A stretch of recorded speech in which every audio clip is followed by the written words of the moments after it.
seeing their eyes light up, it was like seeing like they were realizing like not to give up on themselves and not to give up in this life. What stands out from visiting the military patients in Ukraine? Oh, in Ukraine. How lucky I am to be in America, I think, is the biggest thing. Wow, that trip in 2015 was like going back in time. It was the wildest thing on earth. So a lot of people don't realize it's like the whole, like, Russia invaded Ukraine in 2014, and there was war, they were fighting, so a lot of military men in Ukraine were coming back with amputations, wheelchairs, all this stuff. So I went to their hospital because it ended up being the 25th year anniversary of the ADA Act in America. And so it was there through the US Embassy of Kyiv to show society how easy it is to make it accessible for their citizens, especially for the military and the servicemen and women who are serving their country.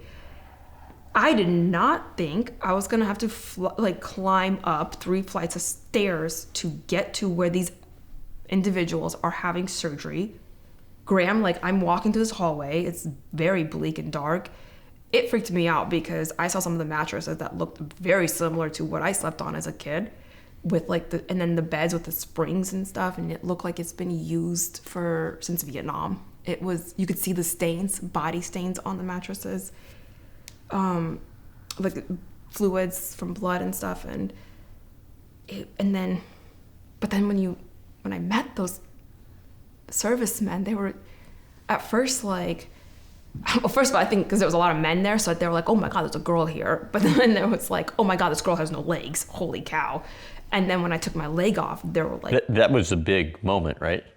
That was huge. Like they've never seen this. They don't have, I'm pointing to my legs because like this technology, I know what it's like not to have something like these knees have microprocessor chips, and I charge them, and there's so much design in them. And I have this because of the Afghanistan and Iraq war from the US. Mm-hmm.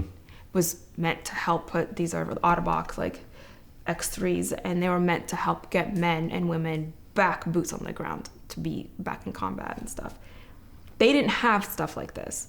So it's a sense of showing like, hey, your life's not over. You can still walk again. And seeing their eyes light up, it was like seeing like they were realizing like not to give up on themselves and not to give up in this life. Because I know what it's like to want to give up in life in general, in yourself.